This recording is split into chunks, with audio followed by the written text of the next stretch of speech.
It's the easiest way to score a goal in football. Has a look, and with all the calm you would ever desire. One ball, one opponent, 11 meters. Of course, I am talking about penalties. Here he comes, 2-2. But how do you shoot the perfect penalty and score goals safely?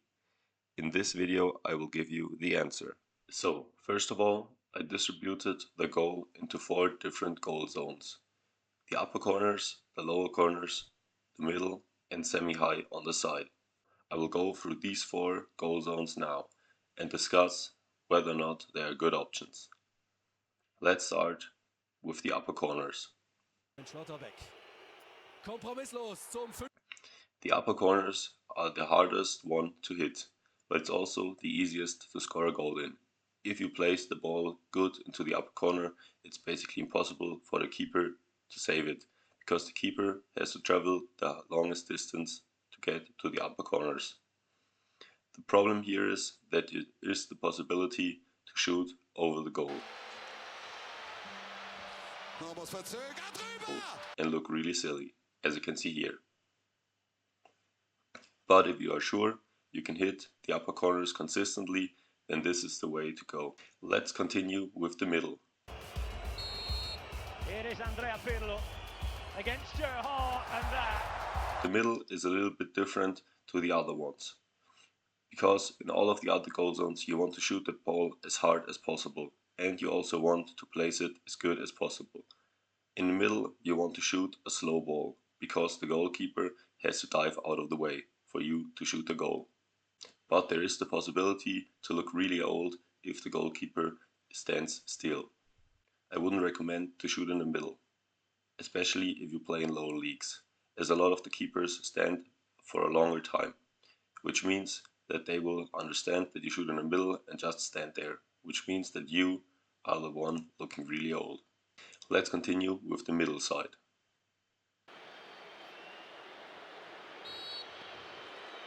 Here he goes, and Edison went the right way, but there's too much power. The middle side is the easiest to save for the goalkeeper, as if the goalkeeper decides to dive into your corner, his hands are already on the perfect height for saving the penalty. This means that you have to shoot really precise and with a lot of power, so that even if the goalkeeper gets to the ball is too hard to save and still goes into the goal. The last one are the low corners. Methodology anyway. Well, he fires it. Which is what I personally would recommend to you, because the low corners are relatively easy to place a penalty in. And it's also really easy to shoot a really hard penalty into one of the lower corners. And in the lower corners, it's harder to save the ball for the goalkeeper if it's precise and really hard. So I will give you a quick revision on how you should place your penalty and you should shoot your penalty. Basically, in 3 of the 4 goal zones, the upper corners, semi-high on the side, and the lower corners, you have to shoot the ball as hard as possible and place it as accurately as possible, so the ball hits every single time. In the middle, things are a little bit different. You have to place it well into the middle, but that's not that hard, and you have to shoot a slow ball, because the goalkeeper needs to dive out of your way. Another thing that you can do is to outplay the goalkeeper. Basically, you try to understand in which corner the goalkeeper is going to dive and shoot the ball into the other one. To accurately do this, you need to delay your penalty at the right moment, and you need proper decision making and a fast reaction time. The goal here is to try to bring the keeper into reacting early, so you can safely score into the other corner. For this, all of the best penalty takers look at the goalkeeper's knees, because the knee that is lifted first is the knee on the side in which the goalkeeper will dive. So if the goalkeeper will lift his left knee first, he is going to dive onto the left side. The mind is also a really important part in your penalty, as if you get stressed out or nervous, then it will be way harder to score. Also, if you're under pressure, it's way harder to score.